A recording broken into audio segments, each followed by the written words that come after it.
Hello and welcome to the 10th episode of the Open1 podcast, being brought to you slightly different format than usual due to unforeseen, uncontrollable technical difficulties with equipment breaking. However, we're still here, still going to do the 10th episode, and I'm curious to see how many of you are going to vibe with what I have to say. Some people might resonate with it quite a lot. They'll be like, wow, that's really quite fascinating. I imagine quite a few people will be in that category, but some, it might be completely new things that they've never heard of and maybe a little bit harder to comprehend, especially if they have no experience with what I'm going to be talking about. And specifically, water. This is the Water podcast. And it's also the first time I'm doing one of these podcasts live. Like, I've done live streams and I've done stuff like that, but maybe this could be something to be done a little bit more often for the shows. We'll see. But yeah, I'm going to take you on a journey through my experience with water, why I think it's so important, and a little bit about what's happening here in the UK with our water supply. But yeah, mainly to cover why I'm so passionate about it and why I think it is a real key issue, because of how it can affect not only our health but our spiritual health, and perhaps even clean water can be very crucial for our next steps of our evolution in certain ways, which can be quite interesting. Remember, there was a time when certain things in the water just weren't even thought about, and like lead poisoning and shit. There's a progression, there's room for improvement in water and what we consider to be normal, and then I'm going to go into detail a bit about how my detection mechanism, if you like, and I do it through my body first and foremost, and I've had this sort of backed up with science, if you like, and I can get into stories about that, but that was very good to have that actually from someone else, a man who sold water filters, confirmed what I was confirming with my body with actual science and tech and everything else. So that's really cool. So we get into that. Yeah, just give it a moment. There's a few people that have jumped onto the live stream. That's cool. Hi, Instagram crew. If you have any questions about water, this is the podcast for you guys. So, I guess I'll begin with how I begun to get attuned to water and to be able to detect good or bad water and what its effects were sort of on my life, and for good or for better or for worse. Sometimes it's a blessing and a curse, but there are some positive things that come from this. So there was a point in my life where it didn't matter what water I consumed. It really didn't matter. When I was a young child, a baby, whatever. Then when I turned about 18, between the ages of 18 to 21, I started getting into meditation and qigong, not like as much as I did the other parts of my life. I just started getting into it, right? And there were certain energies that I had experienced very infrequently that were sort of amplified with things like qigong, and that ties into it as well. But there was particularly the very moment that I first woke up, and this is like 10 years ago now, but I remember this moment clear as day. I was reading an article on the BBC in my job that I was at the time, and I was a CAD technician in an office, and it was that's what actually was where I was beginning to wake up, was in my spare time where I should have been working, but I started to hate the jobs. I started to question things, and I started getting taxed, and I was like, where's like one day of my life going before I even get it? And that sort of started me on this journey of questioning. And at this moment where something I read on this article from the BBC, for some reason the thought I had triggered something inside of me, and this wave of energy went through the back of my head, up through my head, and it was like something I had never felt before. It wasn't too powerful, but definitely like very noticeable, because it was different. It was like really different to anything I'd experienced before. And I was like, okay, that's interesting. Didn't think too much about it at the time, but then that sensation has become a part of my life, and it's something that comes about sort of spontaneously. It's not that it's planned for, or I can sort of really make it happen on demand. It'll be certain environments, or reading certain material, having certain experiences and thoughts that can trigger this wave of energy that can flow through the body. It can flow through different parts of the body. It's very rare that I've heard anyone else really mention this kind of energy. It works like Carlos Castaneda has it in one of his books. He talks about this electricity, pleasurable sensations, which is like very similar to what I was experiencing.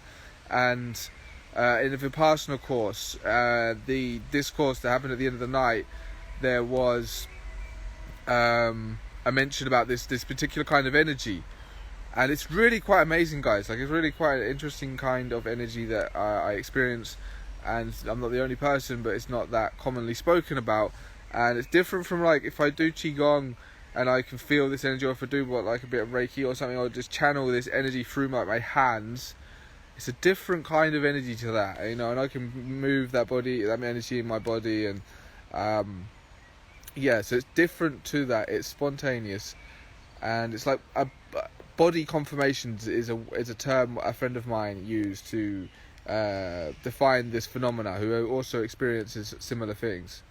And it's very interesting stuff. So when that first ever happened, I had my first ever body confirmation when I first woke up. That sensation stayed with me. And then when I did Qigong, it sort of amplified it. When I first got introduced to Qigong, I remember after the class, I was like, whoa, I was down by the beach and I was looking out at the water, and my body was like vibrating, it was vibing, it was alive. I was like, wow, okay, this is good. This is like my body telling me that whatever is happening in this Qigong session is really, really good. And so then there was something that started to happen where I started to become more sensitive to water. I can remember once I was at my friend's place, and he had I don't know, somehow his water had got contaminated a bit. It was weird. Like, it was okay, then it wasn't. I don't know. It was strange. And then after saying, hey, bro, this water isn't right, yada, yada, and then, you know, he had a bit of a debate with his landlord and his, you know, family. And then they checked, and it was actually quite bad. It was like there was somehow the stuff from the washing machine somehow got into the water supply. It was really weird. So that was like, okay, well, that's interesting. No one else had really noticed that this didn't taste right. So then there's other examples where I started to become more attuned to it, and it become more of an issue, and I started to quit a bunch of other substances and become more attuned with my body and getting more into meditation and Qigong. Even more so, doing the Vipassana course in New Zealand was a good one. That was a really beneficial thing to do. But as I sort of like continually worked on myself, developed myself personally, got to know my body more, there was a point in Australia when I was at this place, nice place. It was like a meditation centre, and I remember drinking the water. There's a couple of different places you could get water on the property, and I remember drinking from there and thinking, nah, that's not quite right. Something's not right about this water again, because it was, well, get this, right? In Australia, nobody sort of really thought about this thing that seemed like quite an obvious thing to think about. Is the sun over there is really fucking strong. If anybody here is Australian, g'day. Anybody listening, you'll know the sun is really strong there. Especially the further south you get, the ozone's very thin. But they have these giant plastic water tanks above the ground, just left there cooking in the Australian sun, and nobody's thought about how. Do you think maybe the sun's gonna react with the plastic on the tank, and it might start to leach into the water? Nobody really thought about that, because you can see it on some of the really old ones. They're like a bit faded, and it's not quite, you know, it looks like they're going a bit white.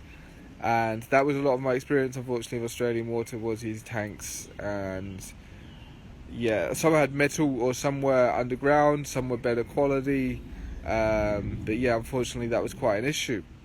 But then that's the alternative.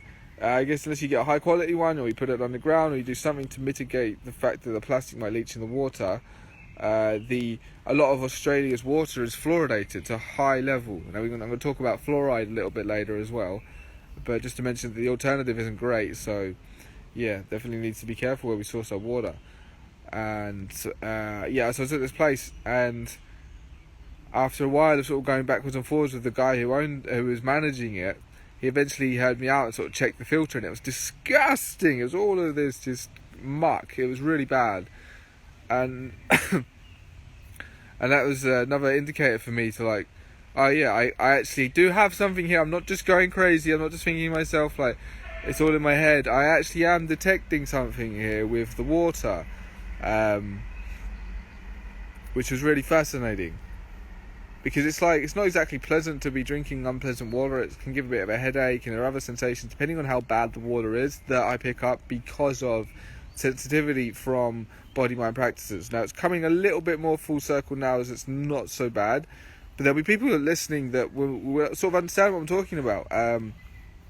But not everybody is so attuned, or because I think in general we're so out of touch with our bodies, and this experience of being a human has been like dramatically nerfed for whatever reason.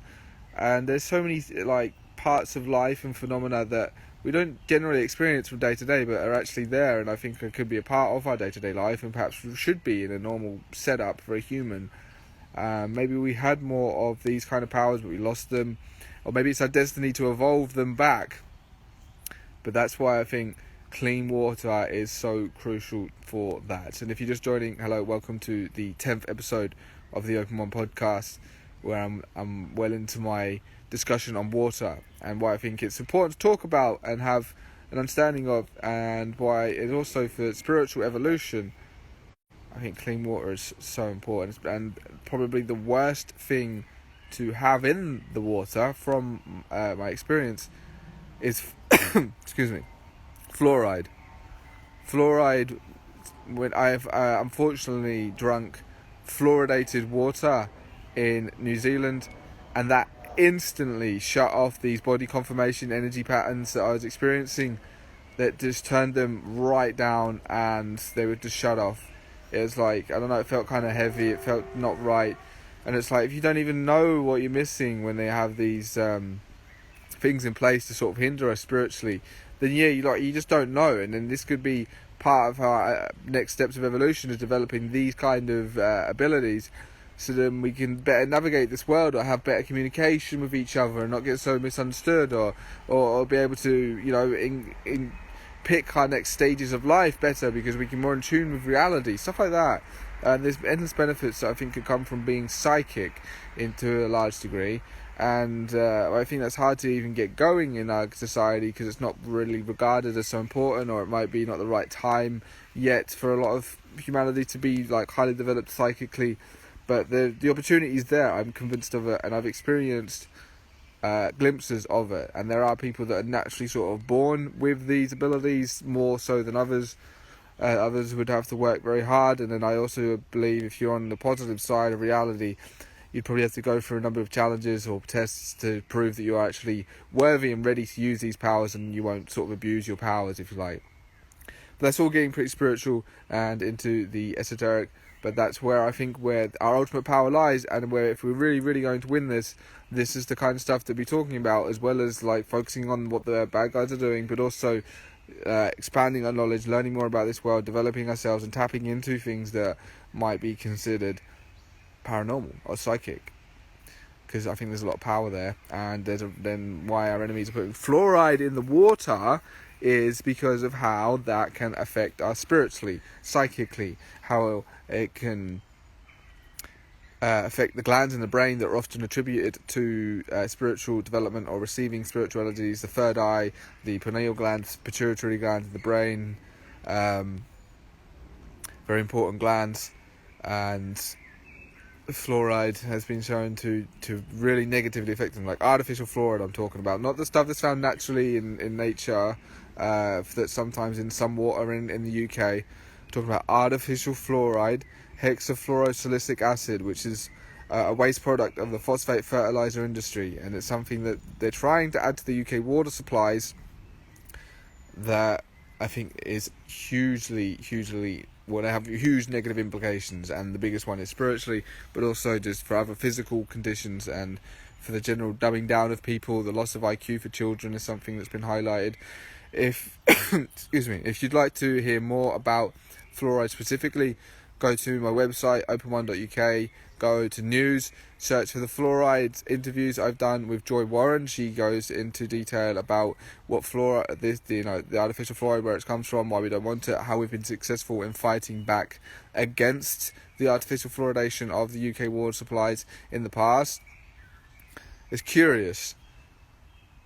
The UK is like one of the last bastions of unfluoridated water in the Anglo world. For some reason, I don't know why, Europe is untouched with artificial fluoride. I'm sure there's probably other things in their water that aren't great, but for artificial fluoride, no, it's not in there. It's banned or whatever.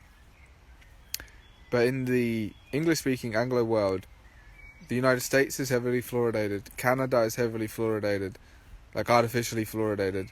Australia is heavily artificially fluoridated. New Zealand is heavily artificially fluoridated. And Ireland is heavily artificially fluoridated in all of the national water supplies.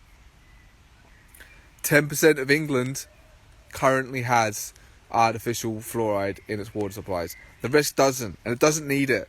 It really doesn't need it.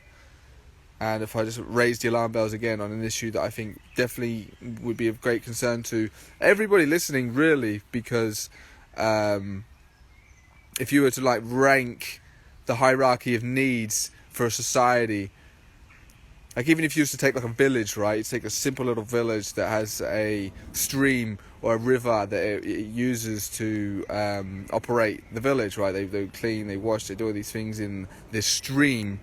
This hypothetical village.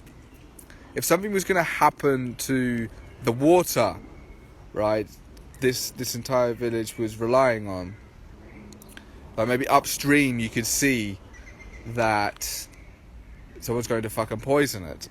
Someone's literally going to pour, maybe something a little bit more drastic just for the visual representation. I don't know, pour molten lava, fucking arsenic, something really deadly and toxic, and you can see it's happening, or that it's going to happen, and you can, what would you do? You'd be like, hey guys, something's trying to fuck with the water, you should really pay attention to it. Well, that's kind of, use that analogy loosely of why I raise the alarm bells of fluoride in our water supply, is because it's so crucial. And once this measure is put in place, if nobody says anything or does anything about it, then it'll be as good as permanent. And it's like seeing it being put forth, the attempt to poison the fluoride, the water supply of the country. Like, hey guys, look, better watch out for that, because we really don't want that. And as I was covering before, I think the main reason is the spiritual reason. That's why my most important reason why I think we don't want fluoride in the water is because of how it would affect us spiritually, because we need to evolve spiritually to win this. Our enemies, in my opinion, know this. They are terrified of our power spiritually. And I was covering about how psychic phenomena, psychic powers, extrasensory perceptions, all that sort of stuff, I think is where our future really is headed, and that's where the true power lies, and that's why they're trying to put artificial fluoride in our water. And we have to be aware of this and do everything we can to stop it. Absolutely. And hello everybody for joining, and hello people that have come through as the live stream went on. It's the 10th episode of the Open1 podcast, and I'm actually right by some water. How about that?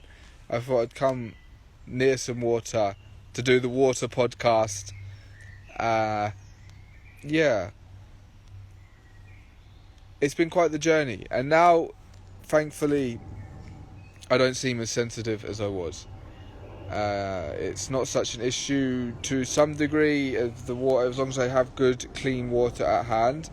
Now, I can tell you a story about how I basically got scientific proof for my what I was picking up with my body. And it was really, really good to get that from like someone who I didn't know, who had no interest in lying to me or making any shit up. It was literally this guy I mentioned before briefly. He named as Mark, and he has a water filtration company, and he's in the business of selling, marketing water filters. So he knows his shit about water filters, really.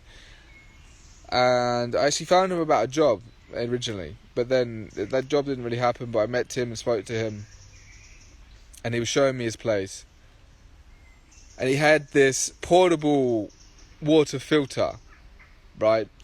And he's like bigging it up, saying it's the traveller's water filter. It's it's this, it's that, and he poured me a glass of it, and I drank it. And it didn't take too long after drinking it. So we kept chatting, right? We kept chatting. And he's picking it up. And we're talking about other things. I start getting a bit of a headache coming. And I'm like, sorry, man. Something just doesn't quite seem right here. I've not said anything yet, though, but I can feel it. I'm just like, nah, man. This water filter ain't all you're bigging it up to be. And I don't know, maybe half an hour. And I was like, okay. I can't remember exactly what he said. But I was like, nah, that water filter, man, that didn't do it. There's something not right with it. And he sort of looked at me a little bit surprised, because he doesn't expect, I guess, someone like me who's scientific from the background to know a fucking thing about water filters, really. Just know a few about what they are. I was like, yeah, nah, bro, that's not doing it. That's not doing it. And then he started talking about the water that I drink, and I was saying, yeah, I drink Volvic like pretty much exclusively if I have my own choice. And he was like, yes, Volvic, very good water. Silica something or other, yeah, okay, fair enough, good choice. Although he he was like precious about the plastic bottles, and I get that, it's really not ideal, but what you can do. So then he shows me some other glass, he gets me some other glass of water, it's like reverse osmosis, something or other, and that still wasn't great. It was better though, it was better, but then the final test was we went to his house,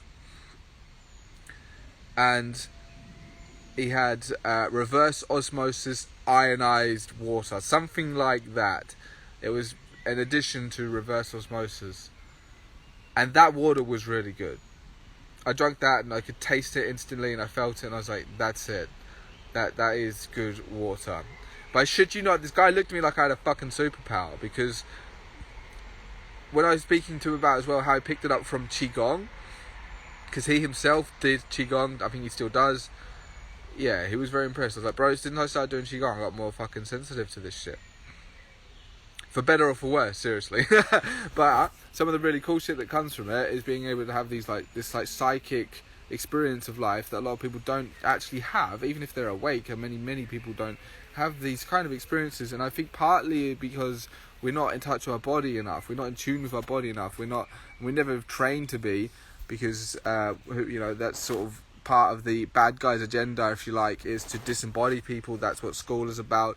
That's what a lot of the fight is about, is like lacking or building back self-knowledge, knowledge of self, tuning into the body and the signals of the body. But then imagine if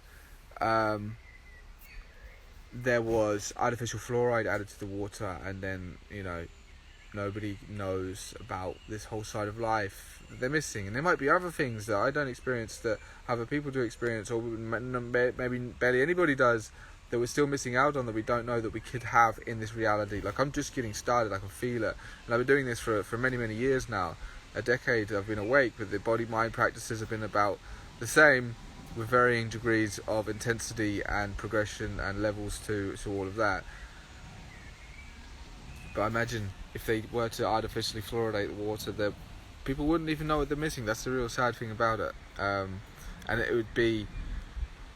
it would slow down the spiritual evolution of humanity, in my personal opinion. And somebody's asked about Mark's reverse osmosis water filtration system. So if you type in Osmio water, maybe if I can write that, yeah, that's the name of his company, and if you get in touch with him, I think he can sort you out somehow. But yeah, obviously make sure you get the right one, I think if you say to him, yes, Travis recommended me, and he said about the reverse osmosis, the one that you just ask for the one that he's got in his house. You know that's going to be the best one, right? When he is in this business, and he has obviously cares about his own water. He's obviously going to have the best water at his own house. Reverse osmosis, ionized something or other. Because just to add another story of an experience with water specifically. I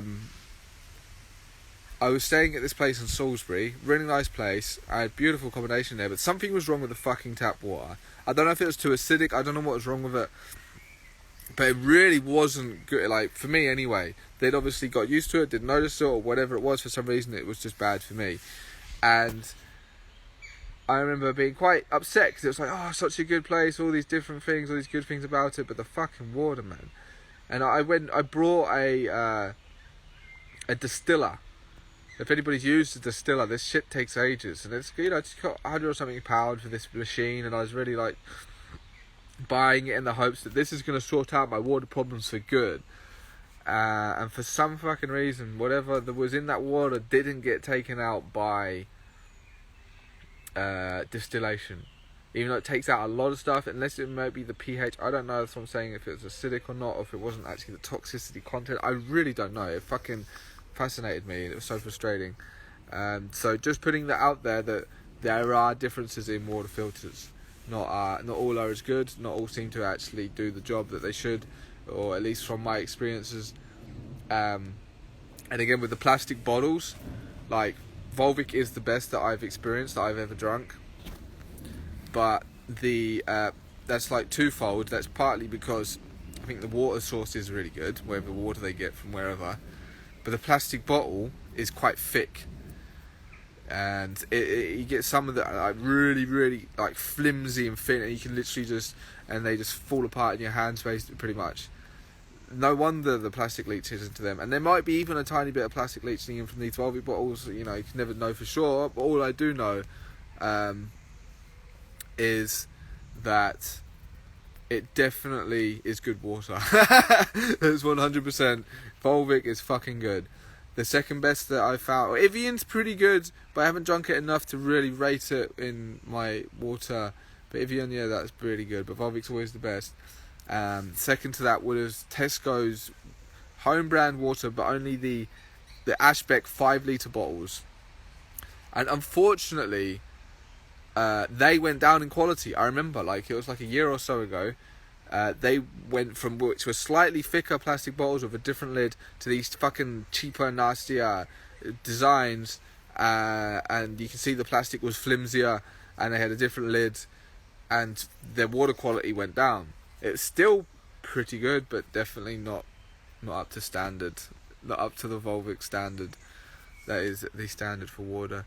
So guys, I'm very passionate about it. I mean, I haven't even touched into what we can do with water, with our intentions. Now, I imagine many of you have seen the water crystals, the photos, that Japanese scientist who put these intentions into water to and then took pictures of the crystals when they're frozen, and put "I love you" into the crystals, and then how that changes how the crystals form. Put anger and hate into the crystals, and they into the ice, the water, and they form different crystals, really distorted and disgusting.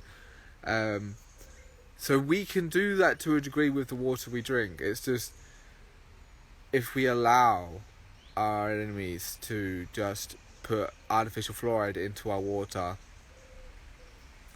going to take a lot of energy to transmute that every time, right? And it's not just going to be in the tap water specifically you might get in your house or whatever. It'll be used in the food in this country will be grown with fucking fluoridated water. It'll be in the shower at every single hotel or in swimming pool, you know what I mean? It'll just be and then it gets dumped in the environment. It's just the entire country essentially is being threatened with being poisoned because they're trying to add artificial fluoride to our water supplies. And to transmute that with energy alone, I was talking with a friend about this briefly, I think it'll take a lot of energy to do that every time. And imagine you're in the shower and you're having to focus about sending love to the water coming out of the shower so you can transmute the fluoride. You probably could do that if you had a high enough height, but you know what I mean? It's the amount of energy that would be required to literally transmute the actual physical chemical of fluoride into something that at least wouldn't harm you and maybe even be good for you. I mean, it'd take power and energy. And be a lot fucking easier if we just don't accept them fluoridating our water. How about that? But I think it's so crucial, and I'm kind of grateful I have these detection mechanisms that can detect the water if it's good or not, because it seems to allow me to develop spiritually, psychically quicker, faster, more harmoniously, which then leads to greater understanding of this world and better ways of understanding people and vibes and information, what's true, what's not, what's actually going on here, what's the best way to live, what's the best way to think, what's the best way to treat people. All of these things I think can be improved upon. The more you know yourself, the more psychic you are, the more you develop yourself spiritually, and that's how we win this, with our vibe, with the way we treat people, the way the energies that we put out there and how that comes back, all of this shit, right? Yes, exactly. Let's try and read that name there. Jerry Ree Vibes. That's a very, very good point. That our bodies are made mostly of water. We pick up vibrations and react. Words, sound, power. Be careful about the energy you share. Well, absolutely. That's like, if I tell you a story again, this is not specifically related to water, I guess, but kind of, and how not just water, but this reality, plants, people, it responds to our intentions, like truly what we're actually putting out there. It was in New Zealand. This woman had a plant that was transplanted, and it was looking pretty fucked, like it was going to die, didn't look good. She got a helper there to take her guitar and sing a song to it, like really pour her soul into this plant. And it came back to life. It sort of flourished. It was really, really happy. This plant absolutely loved having that song played to it and that lovely gesture. And that's just a small example, that plant, of how our intentions, our words, what we put out into other people can have, very, very powerful effects, especially if we are mainly water. Our body is mainly water. It's very, very interesting that. How the energy, what you say, I mean, imagine, how it could, like real time, if we could see how our words, or if you could see like the intention behind the words, like real time, you can see and how it goes out there and interacts into someone else's energy field, for example. How useful that would be in this world. Like, politicians would be fucked. There'd be no more lying. Imagine if politicians couldn't lie. The whole house of cards falls down. If you could like see the energy field of a politician or feel it in some unknown way, and there's this undeniable energy field that comes out when the politician's lying. They can't do it anymore. That's part of where I think we're evolving. That's why I think spiritual evolution is so useful if we actually want to win on the activist levels. If we actually want to win on the nuts and bolts physical world, I think it's good to look into the occult. It's good to look into the other side of reality. Train yourself in that kind of realm. Experience it, get to know it. And if more people do it, I think it becomes easier for other people to do it, as we're all sort of connected in a way. And if you look at Rupert Sheldrake's work about morphogenetic resonance, about how when someone does something, goes through something, has an experience, discovers a new idea, it's put into the collective, and it's easier for people to have a similar one or pick up on the same idea, as we all have this big pool of energy that we're all putting into taking and taking stuff from, that's really cool. My plants love reggae. That's interesting. That's great. So let me just check here. Is it really 7 o'clock already? How long have we been going for? Oh yeah. Okay, cool. So I think I've been going for a good half an hour or so, and that's a good amount of time to be talking about water. I hope a lot of you guys have found this interesting, and I hope I'll get this all uploaded onto the usual platforms soon. It's just there's been slight technical difficulties. So we got a little comment there. What does that say? When folk are angry, they project that bad energy, those chaotic vibrations. The recipient then feels shaky or nervous inside. They feel those vibrations. Yeah, no doubt, right? And there's something to be said if you're in the presence of an angry person or someone who's being hostile towards you. and you can hold your own and not get sort of absorbed into their chaos, right? And you can maintain your vibe and not have it negatively affect you, because that's something else that a lot of people talk about, is how when they speak with certain people, like in certain conversations, they get pain in their body, or they might feel good, but sometimes it's pain. And yeah, if somebody's being angry, I can remember a couple of times once, like transmuting it real time, like being in such a place of zen and calmness, and this woman, she was getting very angry, and she was an old woman, and he was like, I just said like the perfect, most calm response, and immediately neutralised the entire situation. It was just like a moment of enlightenment during that period. Just a few seconds of being able to be completely present, not take it personally, and just transmute that negative energy into positivity and calmness. And it was amazing, because that didn't happen very often. She was quite an angry woman. So just to see it like, oof, like magic. But yeah, that's the power of intentions, right? You can't fake this stuff. Our energy, our vibe, it's who we are. Words can be manipulated, but even then, there's only so much you can do with that. So what is your intention, guys? What's your intention for the rest of this year? What's your intention for water? What's your intention for other people? Because, yeah, there's a lot of things going on in the world that are really amazing, but also we have to focus on what the bad guys are doing. The bad guys are doing. And if you're going to be there, see you tomorrow at the Unite for Freedom protest, where partly I'm going because of fluoride. I will have fluoride leaflets there, actually. But there's many other reasons why we're protesting, and there's an empowerment fair afterwards, and there's all sort of great things happening. So, yeah, I think I'll close that for the 10th episode of the Open1 podcast. Slightly different, if you haven't seen already. I'm down by the water. Also, you're getting a bit of a treat this weekend.